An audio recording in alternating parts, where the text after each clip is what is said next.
हाँ प्रीतिबेन करो। हाँ प्रणाम राजा, करो। पिछले सेशन में हमने शुरुआत की थी। ये अध्याय पहला है, पाद तीसरा और अधिकरण 8वां है। उसमें 8 सूत्र है, वो 26 से 33 का।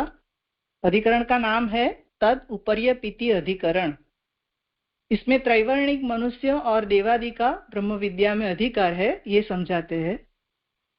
पिछले अधिकरण में अंतिम सूत्र में ये बात आई थी कि मनुष्य के अधिकार वहां पे बताया था, तो उसके संदर्भ में ये प्रश्न एक उठा कि सिर्फ मनुष्य का ही ब्रह्म विद्या में अधिकार है कि मनुष्य से ऊपर जो भी देवता आदि है उनका भी ब्रह्म विद्या में अधिकार है।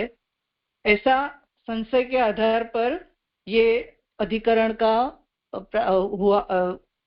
अधिकरण किया हुआ है।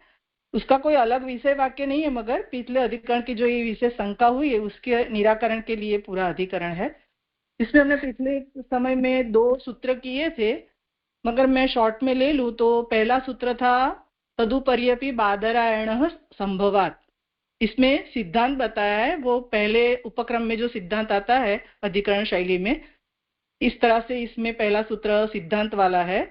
वो सूत्र का अर्थ है कि मनुष्य के ऊपरियों को भी, उसके ऊपर वाले जो भी देवता आदि है उनको भी ये संभव है, ऐसा बादरायण कहते हैं। ये बात पहले सूत्र में आई थी। और दूसरे सूत्र में ये आया कि पूर्व पक्ष में ये कहें कि कर्म में विरोध है, ऐसा कहते हो तो कहते हैं कि ना, विरोध नहीं है। तो कर्म में विरोध नहीं मतलब देवता जो भी कर्मादि कर रहे हैं वो कर्म में जैसे मनुष्य करते हैं इस तरह से देवता आदि कर्म करते हैं, उसमें विरोध उनको लग रहा है पूर्व पक्ष में। तो उसका निराकरण प्रतिपत्ति, देवताओं के अनेक प्रतिपत्ति यानी कि कर्म संबंधित उल्लेख बता के उसका निराकरण किया। और आधुनिकों के लिए भी जैमिनी ने निर्णय ऐसा दिया है, वो सब उल्लेख बता के सिद्ध किया कि कर्म में देवताओं का भी अधिकार है। अभी तीसरा सूत्र आ रहा है, शब्द इति चेन्नातः प्रभवात प्रत्यक्षानुमानाभ्याम। वैदिक शब्द में विरोध होगा, ऐसा कहने पर कहते हैं कि ना, क्योंकि प्रत्यक्ष और अनुमान में प्रभाव है।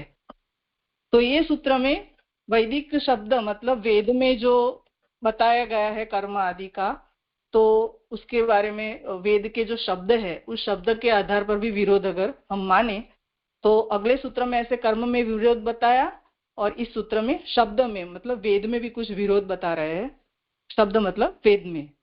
अगले सूत्र में जो कहा कि साध्यादि देवा, ऐसी श्रुति जो बताई, इस श्रुति में देवता वहां पे कामना से यज्ञ करते हैं, रुद्र सूर्य का कामना से यजन करते हैं, ऐसा बताया। इस श्रुति में कर्म का तो सुनने में आया, यहाँ ज्ञान के बारे में कर्म और कर्ता में विरोध आता है। वहां ज्ञान के बारे में अगर सोचे, कर्म में और ज्ञान में देखे तो ज्ञान के बारे में ऐसे कर्म और कर्ता में विरोध आता है, क्योंकि जहां तक अर्थ का ज्ञान न हो तब तक कर्म नहीं हो सकता। तो यहाँ पे ऐसे ज्ञान के ज्ञान न होने से देवताओं को कुछ अधिकार अनधिकार है, ऐसा कुछ पूर्व पक्षी सिद्ध करना चाहते हैं। इसके अनुसंधान में कह रहे हैं कि अर्थ का ज्ञान ना हो तब तक तो कर्म नहीं हो सकता, और अर्थ ज्ञान तो वेद से ही होता है। यज्ञ में कामना से किया हुआ कर्म किसी देवता के संदर्भ में करके आहुति देते हैं, तो कर्म करने वाला भी देवता और कर्म कर भी रहे हैं देवता के लिए, तो कर्ता देवता में विरोध होगा। एग्जाम्पल वहां पे दिया कि इंद्र अगर कोई यज्ञ करे तो इंद्र के लिए करे, तो ऐसा अगर समझे तो साध्य कोई और इंद्र है, ऐसा अगर सोचे तो अव्यवस्था हो जाएगी और अनवस्था दोष होगा। और उसकी व्यवस्था भी कौन करेगा? वहां पे वसुओं का एग्जाम्पल देके वेद की अनित्यता की भी संभावना की शंका की है, क्योंकि ऐसा अगर शब्दों में आ रहा है तो कोई एक देवता दूसरा देवता का कर्म करे के लिए कर्म करे, ऐसी अगर बातें आ रही है तो ये तो पूरा वेद की अनित्यता ही दिख रही है इसमें। तो पुरुषोत्तम जी ने वहां पे ये विरोध के बारे में ऐसा कहा है कि वेद को जानकर ही कर्म करना चाहिए, ऐसे ही देवताओं को भी वेद को जानना चाहिए। और क्योंकि देवता भी मनुष्य की तरह जन्य है, जब वेद प्रकट हुए तब देवताओं की भी स्थिति नहीं थी, अर्थ ज्ञान के समय भी देवता का अभाव था, इसलिए कर्म कर्ता ज्ञाता में देवता संभव नहीं होने के कारण ये विरोध आता है। इसके अनुसंधान में वो जवाब देते हैं कि वेद में बताए सब पदार्थ अधिदैविक और भगवान के अवयव रूप है। तो वेद की नित्यता सिद्ध करने के लिए ये पॉइंट रखा है कि भगवान के अवयव रूप है और सब पदार्थ आदि जो बता रहे उसमें वो सब अधिदैविक है। इसका आगे इसलिए देवता भी नित्य है, वेद भी नित्य है और संबंध भी नित्य है। तो वेद की अनित्यता का विचार तो नहीं करना चाहिए। इसमें सूत्रकार कहते हैं, उत्तर देते हैं कि नहीं, इसमें वेद का विरोध नहीं है, प्रत्यक्ष और अनुमान से प्रभव है। इसमें समझाते हैं कि वेद में वर्णित सारे पदार्थ अधिदैविक है, ब्रह्मांड पुरुष और पुरुष के अवयव रूप है और ये सब भगवान से ही संचालित है। और कहते हैं कि जो जगत में नाम प्रपंच है वो वेद के जो शब्द है उससे पूरे भिन्न है, उन्हें एक नहीं मानना चाहिए। तो ब्रह्म केवल वेद से ही समझ में आता है। भगवान भी गीता में कहते हैं कि वेदैश्य सर्वैरहमेव वेद्य। तो दोनों अलग बातें हैं, दोनों अलग होने से विरोध नहीं है। इसमें प्रत्यक्ष और अनुमान प्रमाण भी है। मतलब कि जो जगत में जो पदार्थ है वे कर्मादि वगैरह में जो पदार्थ है वो जो बताए जा रहे हैं, तो हमें ये सोचे कि ये जो पदार्थ है वो सब तो अधिभौतिक स्वरूप में, तो कर्म वहां पे तो देवता आदि में तो स्वर्ग आदि में तो वो सब देवता के पास तो वो सब पदार्थ है नहीं। तो जगत के पदार्थ और वेद में जो बताए हुए पदार्थ की समझ यहाँ पे मिलती है कि इस समय में भी, अभी जो प्रत्यक्ष प्रमाण बता रहे हैं उसमें कह रहे हैं कि अभी इस समय में भी यजमान ऋत्विज आदि वेद से ज्ञान प्राप्त करते हैं, वेद से ही कर्म का ज्ञान प्राप्त करके वो कर्म करते हैं। ये प्रत्यक्ष प्रमाण है। ये सिद्ध करते हैं कि सब सत्य है। देवताओं की अभिधावाचक शब्दों में तो भिन्नता स्पष्ट दिखाई देती है, जहां अभिन्नता दिखाई देती है वहां लक्षणा से समझना पड़ेगा। वहां पे एग्जाम्पल दिया है कि श्रुति का कि यह सिक्त रेता स्यात् में सिक्त और रेता दोनों का अर्थ समान होने से विरोध दिखता है। अगर ये सोचे कि ये शब्द का प्रयोग सिर्फ प्रवृत्ति के लिए ही है तो ऐसा नहीं कह सकते, नहीं तो प्रवृत्ति व्यर्थ हो जाएगी। मतलब कि जिस आधार पर देवताओं की उपासना में प्रवृत्ति होती है उसमें अगर अभिन्नता है तो अलग अलग उपासना ही क्यों करे, तो सांकेतिक शब्दों का प्रयोग भी व्यर्थ हो जाएगा।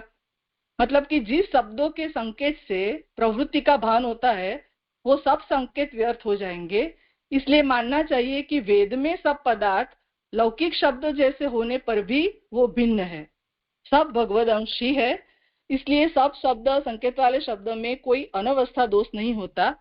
मतलब कि सब शब्द भगवान के अवयव का ही बोधन कराते हैं, सब एक ऐसा होने का अनवस्था दोष नहीं है।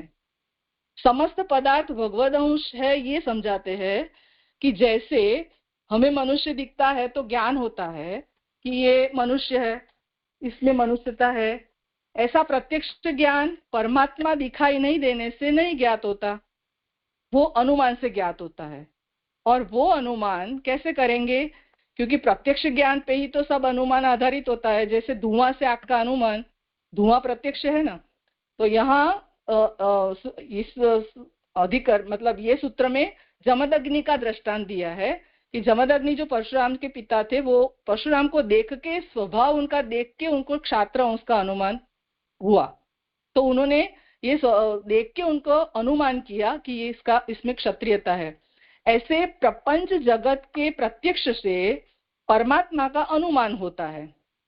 ब्रह्मवाद में ऐसे ही ब्रह्मत्व का अनुमान करते हैं। इसी प्रकार भौतिक यज्ञ पदार्थों में भगवद अवयव का अनुमान होता है और प्रतीति होती है। तो समस्त वैदिक पदार्थ और अधिदैविक रूप भगवान भिन्न है। मतलब जो पदार्थ यहाँ पे हम देख रहे हैं वो पदार्थ में जो अधिदैविकता है वो अधिदैविकता ही काम करती है। तो वो देवताओं के बारे में अगर सोचे तो वेद में जो शब्द के बारे में हम अगर सोचे कि ये विरोध है तो ये प्रत्यक्ष और अनुमान से बता रहे हैं कि ऐसा, क्योंकि वो पदार्थ ही जगत के भौतिक पदार्थ और अधिदैविक जो वैदिक वेद में बताए पदार्थ है वो भिन्न ही है।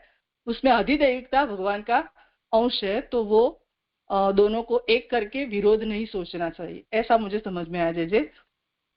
इसकी कंटिन्यूटी में अगला सूत्र है, चौथा सूत्र, अतएव च नित्यत्वम, इसलिए वेद नित्य है।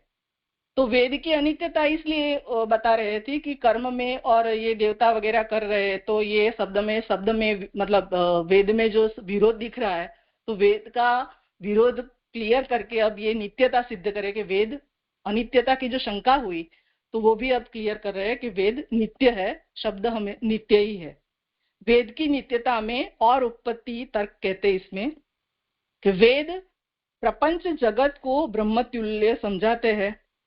वेद का नाम शब्द ब्रह्म भी है, वो इसलिए कि ब्रह्म को जगत का उपादान कारण सर्वज्ञ बताया है। श्रुति विरुद्ध जितने भी सांख्य आदि मत है वो सब जीव को बंधन में डालते हैं, जबकि वेद मोक्ष प्राप्त करवाते हैं, क्योंकि वो भगवान की निश्वास रूप वाणी है। उसमें ब्रह्म विद्या का ही विवेचन है, वो पराविद्या है। तो लौकिक में और वेद में जो शब्द की समानता दिख रही है, वो होने पर भी वैदिक शब्द है वो आधिदैविक तत्व के प्रतिपादक है, यही नित्यता बतलाता है। इस सूत्र में ऐसे तर्क बता के उनकी नित्यता सिद्ध की। यहाँ तक शब्द बल से वेद की नित्यता और आधिदैविकता सिद्ध की। अब अगले सूत्र में अर्थ बल से समझाते हैं, वो 5वां सूत्र आता है, समान नाम रूपत्वात् आवृत्तौ अपि अविरोधो दर्शना स्मृतिश्च। नाम रूप समान होने से, आवृत्ति में भी विरोध नहीं होने से, इसमें स्मृति भी है, इसलिए वेद नित्य है। तो उसमें पुरुषोत्तम जी कहते हैं कि वैदिक सृष्टि अलग ही है, फिर भी यतो इमानि जायन्ते ये न जातानि जीवन्ति, इस श्रुति में हम उत्पत्ति स्थिति लय ये सब देखते हैं। तो जो ये सब श्रुति में बताया है, जो वेद में सृष्टि का निरूपण है और उसके नाश का भी निरूपण है, जो देवता कर्म करते हैं वो भी अनित्य है, तो फिर वेद में शब्द और अर्थ के नित्य संबंध का विरोध दिखता है। तो भावार्थ पूर्वक शब्द और अर्थ का विचार करना चाहिए, और जैमिनी के मत में क्या दूषण है ये सोच के स्मृति का समाधान महाप्रभु जी करते हैं कि सब भगवद अंश है, सब भगवद रूप है। उत्पत्ति और प्रलय का क्रम निरंतर चलता रहता है, तो वस्तु की नित्यता में कोई बाधा नहीं है। आविर्भाव तिरोभाव की प्रक्रिया से सब नित्य है। फिर भी लोक में और वेद में अनित्यता दिखती होने से समाधान सोचना चाहिए। लोक में भी देखते हैं कि शब्द का अर्थ कभी वो नहीं होता, ऐसे देवता में भी दिखता होने से कर्म प्रवाह का निरूपण जो वेद में किया है उससे उसमें अनित्यता नहीं है, ये कर्म का पूरा प्रवाह है। इस सूत्र में पूर्व पक्ष नहीं है, पर मत दृढ़ करने के लिए ये सूत्रकार इसमें स्पष्टता करते हैं कि जगत के नाम रूप का भगवद इच्छा से आविर्भाव तिरोभाव होता है, नाश नहीं। तो उत्पत्ति भी नहीं सोचनी चाहिए, केवल आवृत्ति मात्र है, रिपीटेशन ही है, मतलब साइक्लिकल।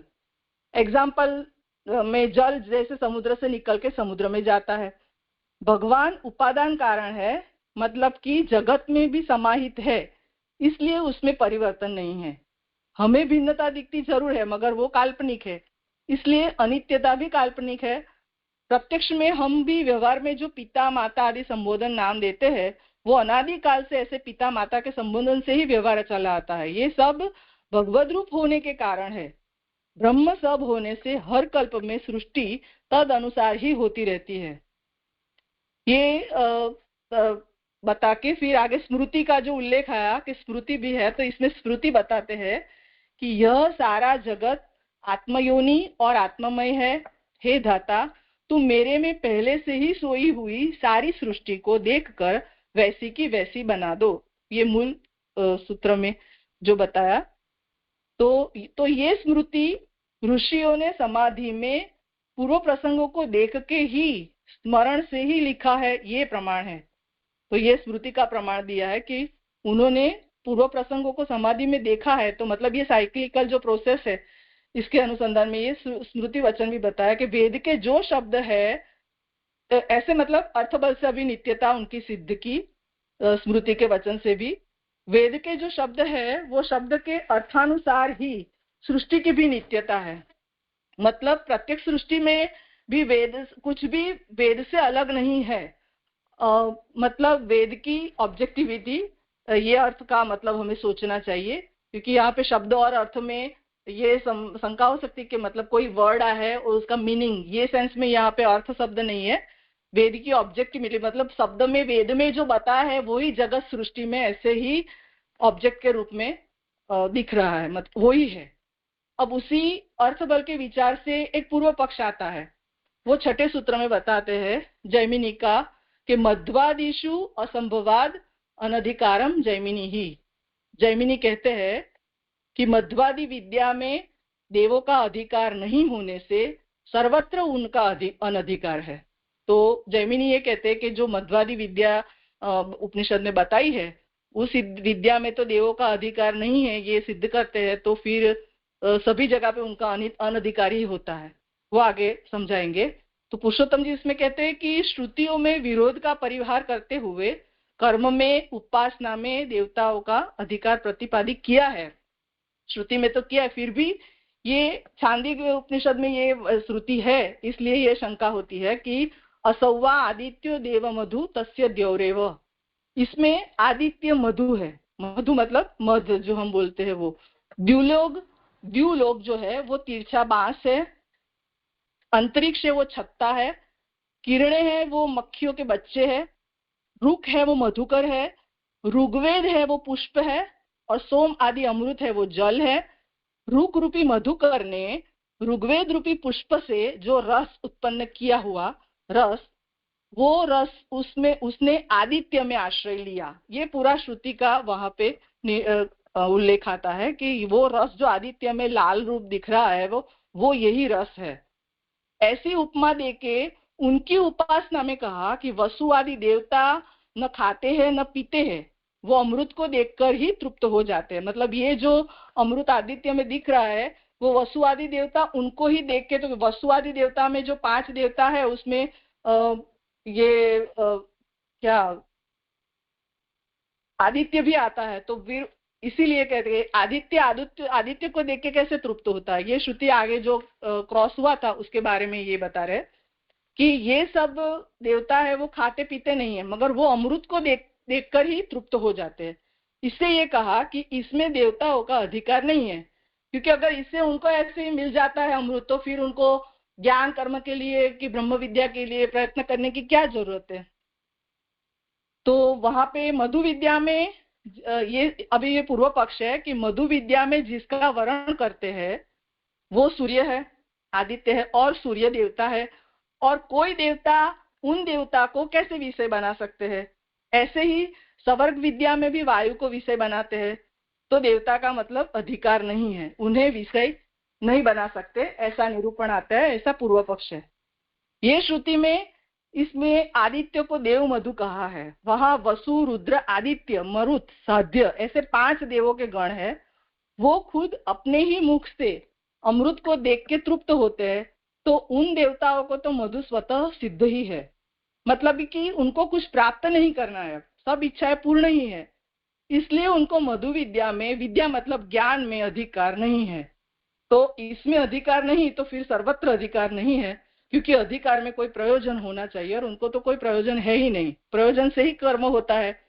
उनको मोक्ष भी सुलभ है, क्योंकि मनुष्य से ऊपरी होने से अर्ची मार्ग तो उनके लिए खुला ही है, तो मोक्ष आदि की मनुष्य को ही आवश्यकता है, तो उनके होने से कर्म में केवल मनुष्य का ही अधिकार है, ऐसा जैमिनी मानते हैं। ये पूरा पूर्व पक्ष हुआ। 7वें सूत्र में पूर्व पक्ष में एक और बात कहते हैं कि ज्योतिषी भावाच्य ज्योतिषी भावाच्य मतलब ज्योति में है। इसमें एक और कारण बताते हैं कि प्रत्यक्ष प्रमाण से कहते हैं कि श्रुति में कहा है कि सब देवता नक्षत्र आदि रूप से महाभोग वाले होके जगत का प्रकाश ज्योतिष चक्र में करते हैं। तो ये ज्योति में करते हैं, मतलब ज्योतिष चक्र की बात यहाँ पे है कि जगत का प्रकाश ज्योतिष चक्र में वो करते हैं देवता आदि। उससे ज्ञात होता है कि वो खुद उपास्य है, उनको ऐश्वर्य मिला है, श्रुति में भी है, अग्निपुच्छ का प्रथम कांड है, तो उनको ऐश्वर्य मिला है, वो मोक्ष देते हैं, फिर उनको कर्म और ज्ञान की क्या जरूरत है, इसलिए उनको कर्म ज्ञान में अधिकार नहीं है।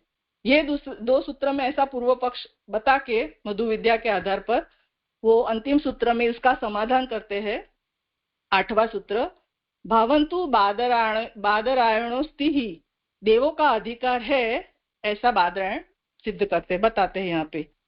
सूत्र में जो भावंतु में तू है वो पूर्व पक्ष का निराश करने के लिए बताया है, और भावंतु में भाव शब्द से देवों के अधिकार का सद्भाव बताते हैं। बादरायण अपने नाम से प्रमाण सहित सिद्धांत कहते हैं। इसमें वो प्रमाण में उन्होंने श्रुति वचन दिया है कि कर्म का अधिकार बताने के लिए तैत्तरीय ब्राह्मण की श्रुति में जो ये कहा है कि प्रजापति ने मैं प्रजा उत्पन्न करूं ऐसी कामना की, वो श्रुति पूरी इसमें बता रहे। देवताओं ने सत्र किया ऐसी तैत्तरीय संहिता की श्रुति है। तो ये सब श्रुति कर्म का अधिकार उनकी बताती है। तो प्रमाण सहित बताते हैं कि देवों का कर्म में अधिकार है, देवताओं ने सत्र किया, ये श्रुति वचन से ही हमको सिद्ध होता है कि कर्म करते हैं वो। फिर तीसरा ज्ञान का अधिकार बता रहे हैं कि बृहदारण्यक और तैत्तरीय संहिता में बताया है कि तद्यो देवानाम ब्रह्म देवानाम आदि, वहां देवों के ब्रह्म ऐसा कहा है। तो देवों के ब्रह्म मतलब देवों से ऊपर ब्रह्म जो है उसके बारे में वो कहते हैं। तो फिर और कहते हैं कि जहां जहां देवताओं के फलभोग की बात कही है वहां उनका अधिकार ही कहा है, ऐसा समझना चाहिए। तो वसु आदि जो देवता गिना है वो भगवान के अवयव रूप है। अवयव होने से भोग नहीं करते ये सिद्ध होता है। तो यहाँ फलभोग मतलब भोग नहीं समझना है, और वो देवता देख के तृप्त होते हैं, भक्षण नहीं करते। तो भोग में वो भक्षण की बात नहीं है, वो तो देख के ही तृप्त होते हैं। तो इसलिए ये ब्रह्म को देख के तृप्त होते हैं, इसलिए ये ब्रह्म प्रकरण है, मतलब ये ब्रह्म पर जा रहा है पूरा। जहां देवता के उपासक होते हैं वहां देवता भगवान के अधिदैविक अंशी है। मतलब जहां पे भी देवता उपास्य है और देवता की जहाँ पे उपासना वगैरह बताई जा रही है, तो उसमें देवता की उपासना नहीं हो रही, क्योंकि वहां पे देवता जो है वो भगवान के अधिदैविक अंशी ही है।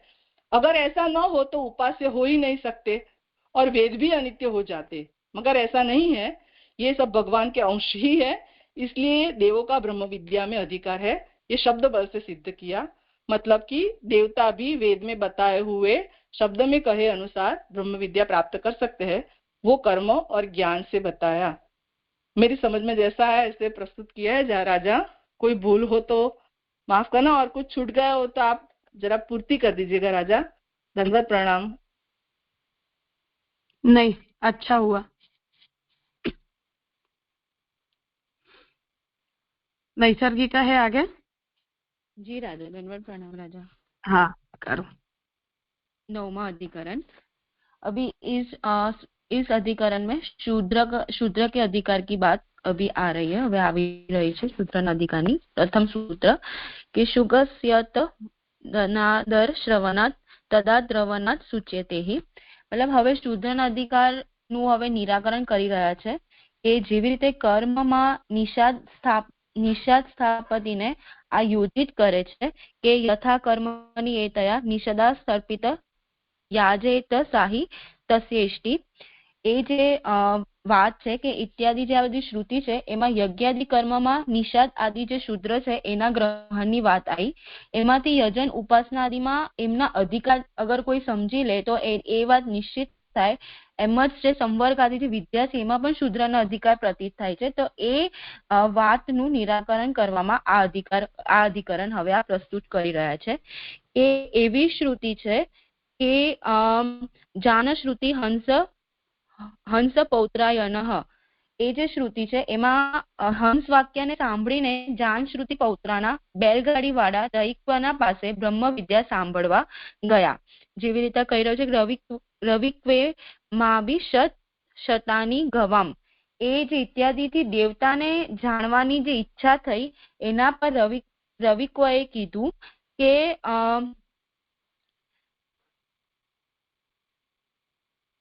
ગ્રહ રેવા શૂદ્ર તવેવ સ। એક મિનિટ। એટલે એ શ્રુતિમાં એવું કહી રહ્યા છે કે એમનાથી ઇત્યાદિ શ્રુતિથી આપણને એમ સમજી રહ્યા છે કે જાણ શ્રુતિને જે શુદ્ર શબ્દથી સંબોધિત કરીને પુનઃ જે શ્રુતિ વાક્ય છે એ એમ કહીને એને સંવર્ગ વિદ્યાનો ઉપદેશ આપ્યો એવું કોઈ સમજી રહે તો આનાથી એમ જ્ઞાત થાય છે કે શુદ્ર જાતિનો પણ અધિકાર છે એવું કોઈ સમજી રહે। તો હવે આ શંકાનું પરિહાર કરતા આગળ કહી રહ્યા છે કે આ પ્રસંગમાં શુદ્ર શબ્દ જાતિ સૂચક નથી, પરંતુ જે મત્સરયુક્ત તમે આ વિદ્યાના અધિકાર નથી એ ભાવના દ્યોતક છે. એમ આપણે સમજવું જોઈએ કે અનાદર સૂચક એ સંબોધન છે કે હંસ દ્વારા આહત થવાથી એ જાણ શ્રુતિથી આકૃતિ શોકથી પ્રભાવિત થઈ ગઈ હતી. અહીં શુદ્રનું તાત્પર્ય શોકથી હતપ્રભા એવું સમજવું જોઈએ, પણ શુદ્ર જાતિ એમ આપણે ન સમજવું જોઈએ. અને જે શુદ્ર શબ્દમાં જે દીર્ઘ આકારનો પ્રયોગ કર્યો છે એ પુરુષોત્તરાદિ ગણના અનુસાર છે કે જે સર્વજ્ઞતાનું જ્ઞાપક છે. આ કથનથી રવિક્વને પોતાનો સર્વજ્ઞતા સૂચિત કરી છે. એમ સૂચિત કર્યું છે કે તમે હંસ વાક્યના શોકથી અહીં આયા છો. અગર સર્વજ્ઞતાની વાત ના હોત તો પ્રસન્ન શ્રદ્ધાળુ વ્યક્તિને ધિક્કારવાની તો વાત જ શું હતી? એવું માનવું યુક્તિસંગત પણ છે કે બ્રહ્મવિદની સર્વજ્ઞતા પ્રસિદ્ધ પણ છે. આવું સંબોધનનું પ્રયોજન એના માત્સર્યનું નિરાકરણ પણ હોઈ શકે છે. આમ શોકથી હતપ્રભ થવાથી જ શુદ્ર શબ્દનો પ્રયોગ કર્યો છે, જ્ઞાતિવાચક નથી. એમ આપણે સમજવું જોઈએ. હવે બીજું સૂત્ર કે આવું કેવી રીતે જાણવું, તો કહે છે આ બીજા સૂત્રમાં કે ક્ષત્રિયત્વા વગતેશોત્રત્ર ચૈત્ર થેન લિંગાત. અહીંયા એમ કહી રહ્યા છે કે ગોનિષ્ઠ રથ કન્યાદાન આદિ જે પ્રસંગથી જ્ઞાન શ્રુતિ પૌત્રાયણનું ક્ષત્રિયત્વ નિશ્ચિત થાય છે. આ વિશિષ્ટ ધન જે છે એ ક્ષત્રિય સિવાય બીજું કોઈ જ આ જે વિશેષ દાન છે એ ક્ષત્રિય સિવાય બીજું કોઈ જ ન કરી શકે. અને કોઈ બ્રાહ્મણને ભાર્યારૂપ કન્યા આપી શકે છે. એ ન કેવળ હંસના કથન માત્રથી જ ક્ષત્રિય છે આનાથી પ્રૂવ થાય છે એ શુદ્ર નથી થઈ શકતા. એમ કહી રહ્યા છે કે ઉપદેશના પ્રસંગથી પણ એના ક્ષત્રિયત્વની જ પુષ્ટિ થાય છે. એમ કહી રહ્યા છે. આના પર પણ જે લોકો સંવર્ગ વિદ્યામાં શુદ્રના અધિકારની વાત કરે છે એનું નિરાકરણ કરે છે કે ઉક્ત પ્રસંગમાં ઉત્તરાર્થમાં જે શ્રુતિ વચન છે એનાથી એમ સમજાવે છે કે ઇત્યાદિમાં સ્પષ્ટ રૂપથી રવિક્વ અને જાન શ્રુતિને બ્રાહ્મણ અને ક્ષત્રિય કીધું છે. કક્ષસેનના પુત્ર ક્ષત્રિય કાક્ષ હતા અને ક્ષત્રિય કાક્ષેની અને અભિપ્રત ક્ષત્રિય ના સાથે આ પ્રસંગ જાન શ્રુતિને પણ ભોજન આપ્યું. એમાં જે કપિ ગોત્રના શૌનક બ્રાહ્મણ યાજક હતા એ પણ એ ભોજના સદસ્થ હતા અને યજ્ઞ કરવા વાળા ચિત્રરથના પુત્ર કાક્ષેની હતા.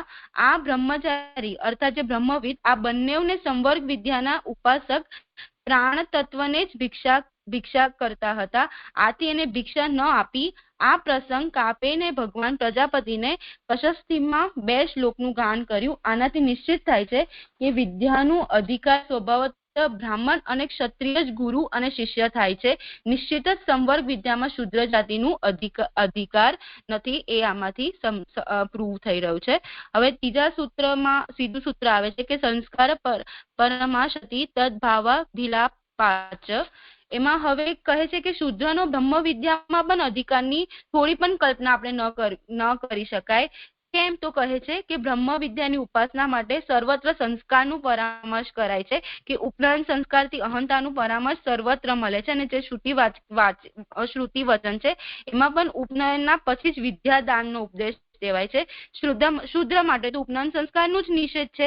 આથી કહી શકાય છે કે જે બ્રહ્મ વિદ્યામાં છે એમાં શુદ્રનો અધિકાર નથી. હવે સૂત્ર બીજું આવી રહ્યું છે કે તદભાવ નિધારીન ચ પ્રવૃત્તે.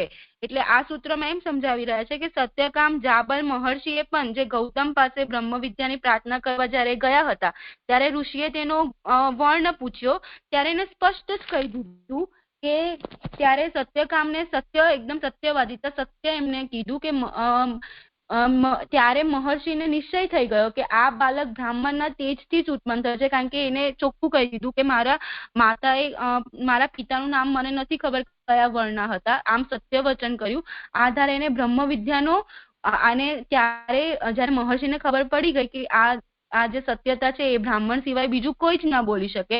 આથી આ આધારે પણ બ્રહ્મ વિદ્યાનો ઉપદેશ આપ્યો. એને બ્રાહ્મણ લાગ્યું ત્યારે જ આ પ્રસંગથી પણ આપણને ખબર પડે છે કે શુદ્રનો અનધિકાર છે બ્રહ્મ વિદ્યામાં અને બ્રાહ્મણ જ બ્રહ્મ વિદ્યા લઈ શકે છે. હવે લાસ્ટ સૂત્રમાં કહી રહ્યા છે કે શ્રવણ અધ્યયનાર્થ પ્રતિષેધાર્થ સ્મૃતેશ્ય, એટલે અગર કોઈ સાંભળી પણ લે તો એમાં શું શું થઈ રહ્યું છે એ આ સૂત્રમાં સમજાવે છે કે અધિકારની વાત અગર સોચી, જે शूद्र जाति છે એના અધિકારની વાત આપણે सोची भी नहीं जा सकती, केम कारण के वेद न श्रवण अध्ययन अर्थ ज्ञान आदि सभी का प्रतिषेध किया गया है, उनके निकट तक ये सब करने का निषेध है, उनको तो बतलाने का प्रश्न ही नहीं होता। એટલે એમના સાથે જ અગર નિકટ જઈને પણ વાત ન થતી હોય તો એને સામેથી કહેવાની તો વાત જ ના હોય। उसके वेद सुनने पर उसके कानों को रागा या ला गर्म करके भरो, આ જે શ્રુતિ વાચન છે એમાં કહી રહ્યા છે કે यह शूद्र स्मशान तुल्य है, इसलिए शूद्र के निकट वेदाध्ययन नहीं करना चाहिए।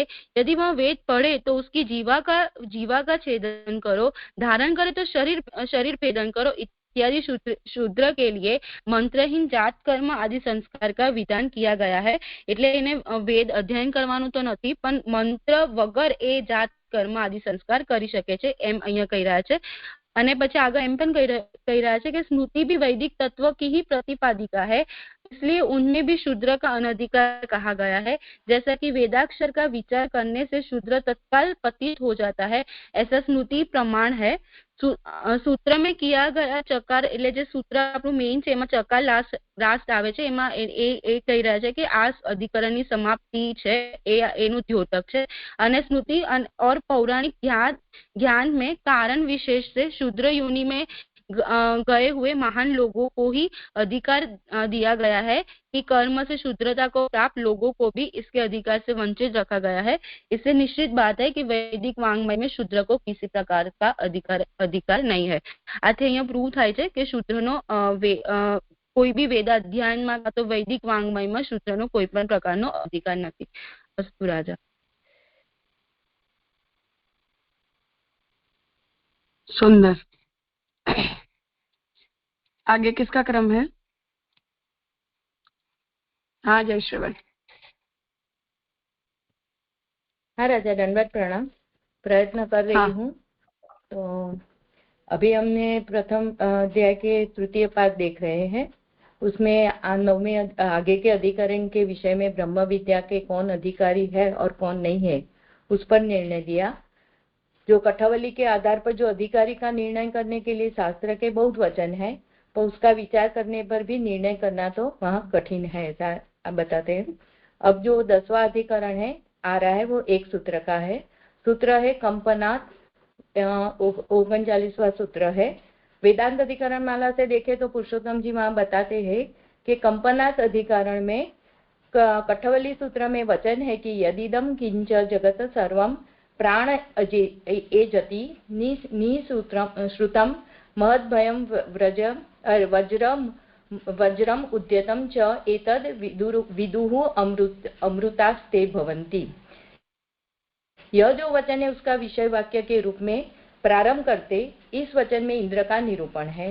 प्राण का निरूपण है कि ब्रह्म का निरूपण है, ऐसा संदेह उपस्थित होने पर प्राण और इंद्रिय ये दोनों का तो विवेचन नहीं है, ऐसा निवारण करके पूरे जगत में कंपन में हेतुभूत ब्रह्म को ही कहा गया है, ऐसा निर्णय दिया है। अवतार दशा में भी भगवान का दंड पाणित्व बताने के लिए भगवान जो है वो जीव को अपने से अधीन करने के लिए सर्व कार्य करते हैं, ऐसा प्रसंग के साथ यहाँ महाप्रभु जी बताना चाहते हैं। अभी 10वां अधिकरण में कंपना सूत्र का अर्थ है पूरा जगत भगवान से कंपता है। यहाँ आपने बताया था कि भय का अर्थ, यहाँ भय का डरना धमकाना न लेकर भय का अर्थ जीव के वश में सब होते, अरे जिसके वश में सब होते हैं, जिससे डरते हैं उससे रक्षा करने वाले भगवान है और सबको वश में रखते हैं। विषय वाक्य के रूप में देखें तो जो शास्त्र वचन है उससे बताते हैं कि जो दृष्ट जगत है वो प्राणों के द्वारा संचालित है और जो वो प्राण का स्वरूप को जान लेता है उसे बड़े भय से, जैसे इंद्र जो है वो वज्र उठाकर रक्षा करता है उस तरह रक्षा करता है और उससे जान लेता है वो अमृत हो जाता है। तो वहाँ संशय होता है कि यहाँ कठवली का निरूपण आया, उसमें एक तो प्राण शब्द का प्रयोग किया जिसे यह प्राण निरूपक है ऐसा लगता है, और बाद में वज्र शब्द का प्रयोग किया तो उसके कारण संशय होता है कि इंद्र की बात की जा रही है। तो संदेह होता है कि उसमें इंद्र की उपासना है कि प्राण की उपासना है कि ब्रह्म की उपासना। और पूर्व पक्ष यह कहता है कि अमृतम वही प्राणाहा, तो यह श्रुति वचन है, वहां बताया कि जो प्राण की उपासना करता है उसे अमृत फल होता है। तो अब यहाँ प्राण कहने में भी कोई समस्या नहीं है। अमृतत्व की प्राप्ति ब्रह्म की उपासना से ही होती है ऐसा नहीं है, क्योंकि विविध देवता होने के कारण जो इंद्र है वो आधिदैविक स्वरूप होने के कारण, भगवत विभूति रूप होने के कारण मर्त्य नहीं है। यहाँ आपने ये भी बताया था कि इंद्र की बात है वो वैदिक आधिदैविक स्वरूप है, पौराणिक देवता के रूप में यहाँ इंद्र को नहीं समझना चाहिए। उसी कारण इंद्र की उपासना से अमृतत्व प्राप्त हो सकता है और वज्र को उठा के बचाता है, ऐसा जो श्रुति वाक्य में आ रहा है उसे ये समझ में आता है कि मृत्यु के डर से भी मुक्ति मिल जाती है। और दूसरी बात कि विषय वाक्य का अर्थ जो इंद्र करते हैं तब भी अपने शरीर में जो शक्ति है उस शक्ति का अधिष्ठाता इंद्र होने के कारण भी इंद्र शब्द का प्रयोग किया तो असंगत नहीं है, तो इंद्र की उपासना की बात मान लेने में भी कोई आपत्ति नहीं है। अभी उत्तर पक्ष में वो जो पूर्व पक्ष ने समस्या उपस्थित की तो उसके लिए महाप्रभु जी सिद्धांत उपस्थित करते हैं कि विषय वाक्य लिया है उसका विषय वाक्य से पहले जो वाक्य आता है वो वाक्य क्या तात्पर्य कंपन की क्रिया बताई है।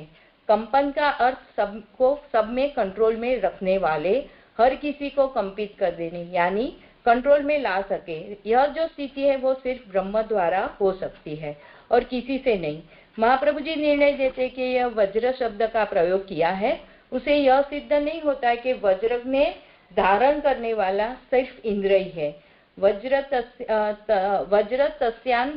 तस्यांतस्य हृदयम अछिन्नित आशीनित निरअभवत, तो उसका अर्थ है यानी कि वज्र अग्नि का हृदय है जिसकी ज्वाला शांत हो गई है, ऐसी अग्नि का हृदय को उससे उसने अलग किया और वो हृदय वज्र हुआ।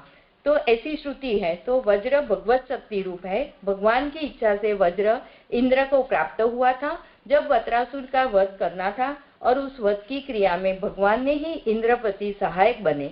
इसीलिए यहाँ ये निर्णय नहीं ले सकते कि इस प्रकार का जो वर्णन है वो प्राण के या इंद्र परक हो। उसी कारण महाप्रभु जी अपना निर्णय देते हैं कि कंपन की जो क्रिया बतलाई है उसे जगत को कंट्रोल करने वाला का ही निरूपण समझना चाहिए, दूसरे कोई संबंध में नहीं हो सकता। और जो प्राण शब्द का प्रयोग है वो भी ब्रह्म के लिए है। जैसे प्राण अपने शरीर को चलाता है उसी तरह भगवान भी अपने शरीर की गतिशीलता करते हैं, तो उसके अलावा कोई नहीं। इसीलिए यह सूत्र के ब्रह्म परक है ऐसा महाप्रभु जी समझाते हैं। और नौवाद में देखे तो ब्रह्मवाद तो बाय डिफॉल्ट है और मुझे यहाँ सत कारणवाद दिखाई देता है। बराबर राजक, आगे का सूत्र भी मेरा ही है, करूं मैं के कुछ है? नहीं, ठीक है, करो। अधिकरण 11वां ज्योति दर्शन अधिकरण, ज्योति दर्शनार्थ 40वां सूत्र है। उसमें ज्योति दिखने, उसका अर्थ है ज्योति दिखने से। वेदांत अधिकरण माला से देखे तो यह अधिकरण एक सूत्र का है। यहाँ जो दहर विद्या का निरूपण है उसे अंतर्गत इस वाक्य का विषय वाक्य के रूप में उपन्यास करके ऐसा जो दहर अधिकरण जो आगे आया था वहां भी ऐसा ही संशय उपस्थित हुआ था। उसे यहाँ बताते कि ज्योति शब्द द्वारा पंच महाभूत के अंतर्गत जो अग्निभूत है वो ज्योति है के यहाँ बताते हैं कि ब्रह्म को। तो उस प्रकार का संदेह उपस्थित होने पर पंच महाभूत अंतर्गत में जो ज्योति है उसका निवारण करते हैं, क्योंकि संपत्ति रूप यहाँ ज्योति दिखाई न देने के कारण ब्रह्म का ही निरूपण है, ऐसा प्रसंग अनुसार विचार किया है। ज्योति शब्द का अर्थ ब्रह्म किया है तो फिर यह अधिकरण की क्या आवश्यकता, और जो विचार किया तो फिर ज्योति शब्द का अर्थ महाभूत क्यों नहीं लेना।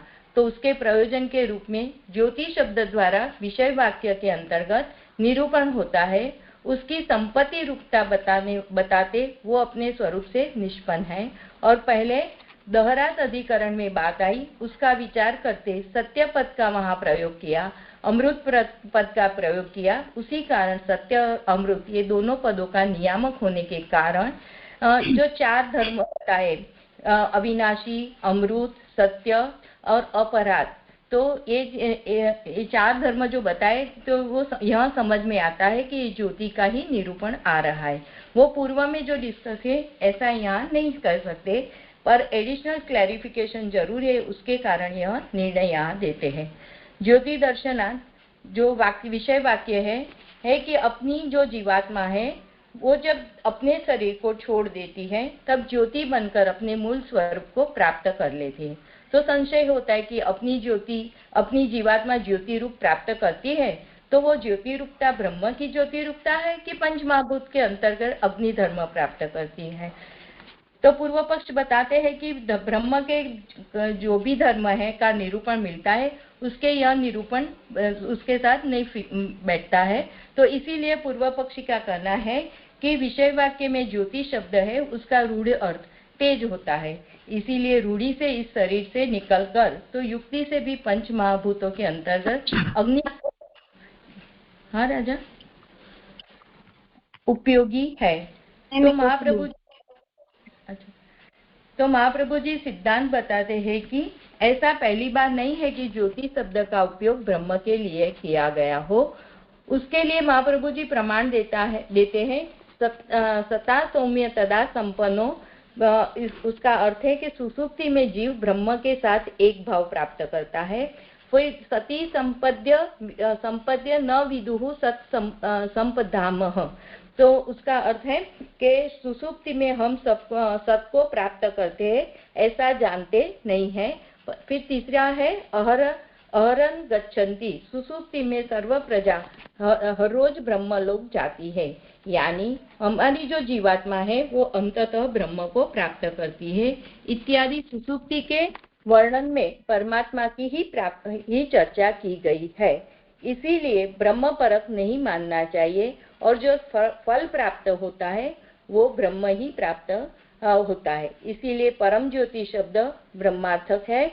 और यहाँ तीनों वचनों में जो संप्रसाद शब्द का उपयोग किया है वो ब्रह्म की कृपा के अर्थ में, ब्रह्म की प्राप्ति के अर्थ में किया है। तो ब्रह्म की प्राप्ति के अर्थ में होने से ब्रह्मवाची है। तो ज्योति शब्द का अर्थ ब्रह्म ही ले रहे हैं, ऐसा निर्णय महाप्रभु जी ने दिया है। करूँ राजा आगे 12वां? हाँ करो। तो 12वां अधिकरण है अधिकरण अर्थांतर व्यपदेश अधिकरण। वो एक सूत्र का है। आकाशो अर्थांतरवाद व्यपदेश 41वां सूत्र है। वेदांत अधिकरण माला में पुरुषोत्तम जी बताते हैं कि यह अधिकरण में छांदोग्य श्रुति जहाँ संपन्न होती है उसका जो अंतिम वाक्य है उसका विषय वाक्य के रूप में यह श्रुति का वचन है। वह भूताकाश का वर्णन है कि ब्रह्म का वर्णन है, ऐसा संदेह उपस्थित होने पर जो आकाश है पंच महाभूत तत्व में उसका प्रयोजन होता है कि वायु को पैदा करना। तो वायु जनन का कार्य है, उसे भिन्न नाम रूप का निर्वाह कर्म बताया है। और ये जो धर्म का निरूपण है उसे यह सिद्ध होता है कि आकाश शब्द का अर्थ ब्रह्म लेना है। जहाँ जहाँ भी अन्य वाचक पदों से वाच्य तत्व का निरूपण मिलता है वहाँ वो धर्म से अतिरिक्त धर्मों बताए होने से ये अन्य वाक्य का प्रयोग होने पर भी ब्रह्म परक मानना, ऐसा न्याय बताकर उसकी संगति बताते हैं। जैसे ज्योति शब्द का सामान्यतया दीप या अग्नि होता है, पर धर्म परक होने के कारण ब्रह्म परक ले रहे, ऐसे आकाश परक वाच्य भी ब्रह्म है, क्योंकि धर्म का वर्णन है, ऐसा महाप्रभु जी का मानना है। इसीलिए ज्योति शब्द की स्पष्टता आगे के सूत्र में की तो प्रसंगवतीय तद-धर्म अधिकरण में गतार्थ नहीं होता, परंतु स्वतंत्र रूप से इस अधिकरण में निरूपण आवश्यक है, ऐसा कहना चाहते हैं। सूत्र है आकाशो अर्थांतरत्वादि व्यपदेश। अर्थ है आकाश, उसका अर्थ अल्प होने से यहाँ ब्रह्म का व्यपदेश होता है।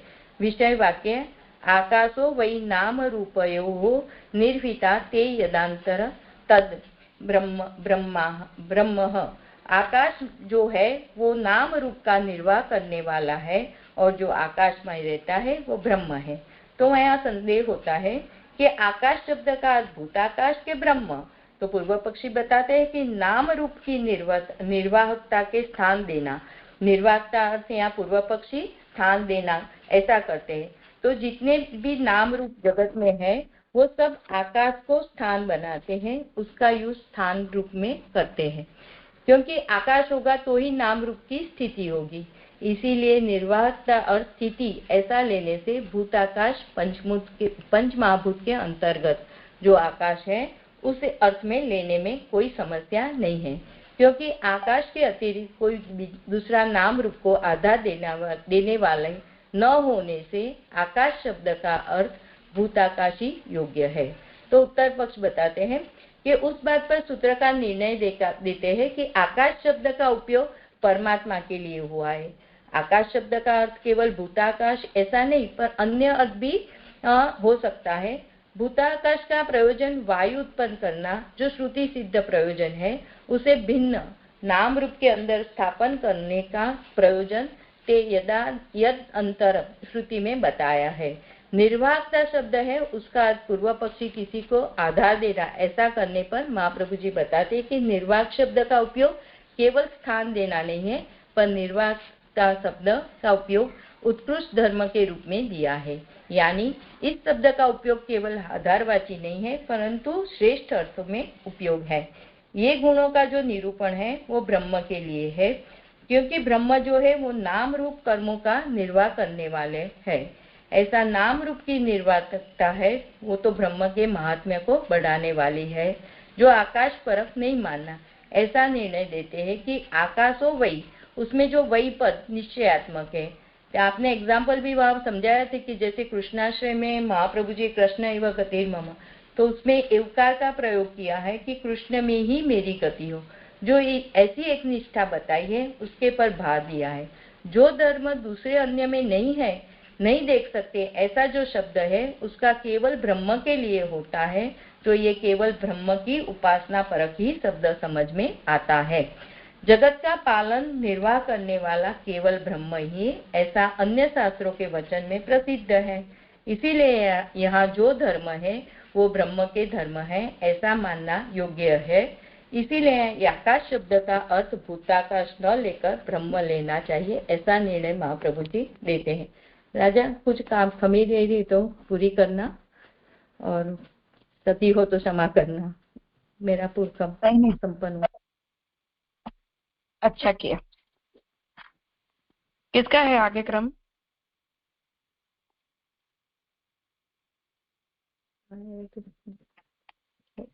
हाँ पारुल भाई आपका है। हाँ, राजा है हेतलबेन का, लेकिन वो नहीं कर सकते तो मुझे बोला है। ठीक तो है। अभी करे क्योंकि टाइम हो जाएगा, तो क्या करूं? कोई बात नहीं, कोई लंबा सूत्र है। पे ब्रेक आए तो वहां पर ब्रेक ले एक लेना, ही कल है। करेंगे तो कंटिन्यू हो जाए। एक ही है, मतलब आप बोले तो हाँ करूं, तो कर 3-4 लो, कोई पेज का। ठीक है, कर लो, कोई बात नहीं, शुरू करते हैं फिर हाँ। देखते हैं। हाँ, तो दंडवत प्रणाम राजा। तो ये 13वां अधिकरण है, सुषुप्ति उत्क्रांतयोर भेदेन। तो इसमें विषय वाक्य ऐसा है कि ज्योति, जो ये ज्योति और ज्योति ब्राह्मण का जो पूरा प्रकरण है वो ही यहाँ पर विषय वाक्य है। जनरली ऐसा होता है कि कोई कोई श्रुति वचन से हमारा पूर्व पक्ष और विषय वाक्य सब आता है, लेकिन यहाँ तो पूरा का पूरा जो ज्योतिर्ब्राह्मण है उसके प्रकरण का ही विषय वाक्य है। मतलब उसका विषय ये है कि बद्ध जीवात्मा है या मुक्त जीवात्मा, और या फिर परमात्मा मुक्त, बद्ध और मुक्त जीवात्मा के ब्रह्म के साथ उनका अभेद है कि भेद है। तो यहाँ जो टेक्स्ट में आपने देखे तो यहाँ पे लिखा है कि बृहदारण्यक के ज्योति ब्राह्मण में याज्ञवल्क्य किम ज्योति में पुरुष से प्रारंभ करके, तो वहाँ ये संदेह यह होता है कि ये शुरुआत और अंत दोनों में जो प्रकरण बताया गया है वो ब्रह्म परक है या जीव परक है, इसमें ऐसा संदेह होता है। तो संदेह को आगे बढ़ाते हुए शांकर का पूर्व पक्ष आता है। तो आगे बता रहे कि शांकर का यह पूर्व पक्ष है कि संसारी और मुक्त जीवों का ब्रह्म के साथ अभेद होता है, जीव और ब्रह्म एक ही होते हैं। तो यहाँ पे दोनों टाइप्स के, मतलब जो संसारी और मुक्त जीवों का ब्रह्म के साथ अभेद बताया है, ये उनका पूर्व पक्ष है। तो और ऐसे हमारा आंसर ये है कि निरूपण तो परमात्मा ही है, इस शंका का कोई डाउट ही नहीं है, ये सूत्र यहाँ बताया है। तो जो इसमें उपक्रम आगे के पेज में ये मैं बताना भूल गई, शुरुआत ये था याज्ञवल्क किम ज्योति में पुरुष, यहाँ से उपक्रम हुआ था, और उपसंहार था अभयम यही एवं ब्रह्म भवति। तो ये दोनों में ऐसा बराबर क्लैरिटी नहीं आई कि ये वचन जीव परक है या ब्रह्म परक है। तो इसमें शंकर ऐसे पूर्व पक्ष करते हैं कि जिस मत में जीव के ब्रह्मत्व का प्रतिपादन किया जाता है उसमें तो प्रकरण जीव परक है, उनका इस तरह से वो अपनी बात को प्रस्तुत कर रहे हैं कि अगर जीव की बात आई है तो ये प्रकरण जीव परक की है। और मध्वाचार्य और हम लोग कई पाठ में ऐसा समझते हैं कि जो स्वतंत्र रूप से ब्रह्म को ज्ञेय मानते हैं उनके मत में ये ब्रह्म परक है। तो ऐसा दो पक्ष हुआ। यद्यपि अर्थ स्पष्ट होने से उनमें कोई संदेह का अवकाश नहीं है, परंतु नियामक हेतु दिखलाते हुए सूत्रकार सूत्र में भेदेन पद का प्रयोग करते हैं, जो मूल सूत्र में है सुषुप्त उत्क्रांत योर भेदेन, मतलब ये बात अपन को समझाने के लिए या भेद पद से समझ में आएगा, ऐसा बताया। तो अभी पूर्व पक्ष ऐसा समझा रहे हैं कि इसका तात्पर्य यह है, मतलब बात ऐसे उठी थी वहां पे ज्योतिर्ब्राह्मण में कि जनक ने याज्ञवल्क को पूछा, जो बात यहाँ पर आई कि उन्होंने प्रश्न ऐसा पूछा कि ज्योति क्या यह ज्योति जीव है, ऐसा उन्होंने क्वेश्चन किया। तो उसका जवाब ये आया कि उत्तम ज्योति तो आत्म ज्योति है, मतलब सूर्य चंद्र अग्नि वाणी आदि का निराकरण करके बात बता रहे कि आत्म ज्योति कहा गया है, इस ज्योति का आत्मा भगवान ही है, ऐसा उत्तर दिया। तो जो प्रश्न हुआ उसका जवाब ये आया कि आत्मा ज्योति तो भगवान ही है। तो फिर सामने फिर एक क्वेश्चन उठाया कि वह आत्मा कैसा है। तो उनका प्रश्न याज्ञवल्क ने ऐसे जवाब दिया कि जो विज्ञानमय ज्ञान रूप इंद्रियों हृदय में प्रकाशमान है वो आत्मा ऐसा होता है कि जो अपने हृदय में प्रकाशमान होता है। तो उनका फिर से ये क्वेश्चन आया कि ये जो आत्मा है तो वो जीव भी तो हो ही सकता है, क्योंकि हमारे हृदय में हम ऐसे अनुभव कर सकते हैं।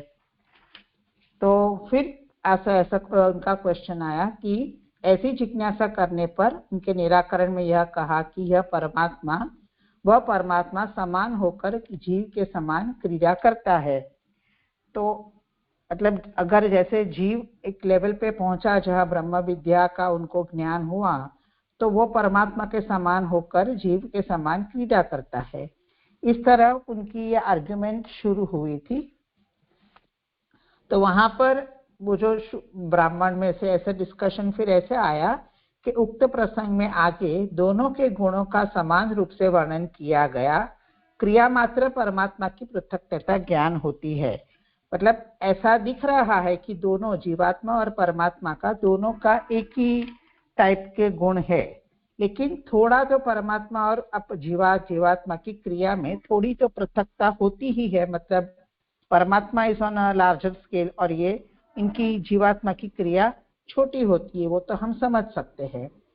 और इसमें इस लोक, परलोक और स्वप्न, इन तीन अवस्थाओं में जीवात्मा परमात्मा के समान अनुभूति करता है।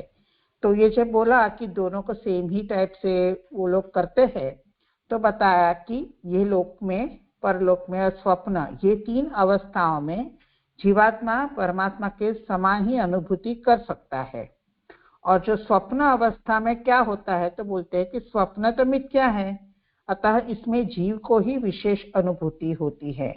तो अगर स्वप्न को यहाँ मतलब संसारी अवस्था लेना है, तो जीवात्मा को संसार के होने की अनुभूति होती है, और वैसी अनुभूति परमात्मा तो को होती नहीं, क्योंकि ये तो मिथ्या है, इसलिए यहाँ जीव को विशेष होती है। और चौथी अवस्था बताई सुषुप्ति अवस्था, जो चौथी अवस्था है, तो जीव की एक मुक्त अवस्था भी है। तो यहाँ सुषुप्ति अवस्था, ये शंकर का जो पूर्व पक्ष चल रहा है उनके हिसाब से मुक्त अवस्था होती है। तो सुषुप्ति अवस्था में मूल स्वरूप का ज्ञान होता है जीव को और मुक्त जैसा फील करता है। तो वहां ये भेद बताया कि कोई स्वप्न में और सुषुप्ति में, ये दोनों अवस्था में जीवात्मा और परमात्मा का भेद डिफरेंस होता है, ऐसा बताया। और आगे यही बात वो लोग बोल रहे हैं कि इस लोक में जीव की परतंत्रता प्रत्यक्ष देखी जाती है। मतलब यहाँ पे तो जीव परतंत्र ही है इस लोक में, और मुक्तावस्था में दोनों की समान अवस्था रहती है, मतलब जीव और परमात्मा की। और वही बात आगे जो कही वही है, स्वप्न अवस्था तो माया ही है, केवल दूसरी परलोक की अवस्था शेष रहती है, दूसरी मतलब जागृत अवस्था। तो उसी में श्रुति ने भेद का प्रतिपादन किया है। मतलब विषय यही है कि सुषुप्ति और उत्क्रांति, सुषुप्ति और उत्क्रांति मतलब मुक्ति, वो दोनों अवस्था में भेद का प्रतिपादन किया है, ऐसा पूर्व पक्ष कह रहा है। अभी नेक्स्ट पेज पे भी पूर्व पक्ष आगे चल रहा है। आप बोलो तो विषय लो, नहीं तो कल करें, फिर टाइम होने आ रहा है इसलिए पूछ रहे हो राजा। हाँ कल कर लेना। ठीक है, मैं आके से थोड़ा रिवाइज करके फिर लेती हूँ। हाँ बिल्कुल। हाँ, क्या नाम राजा?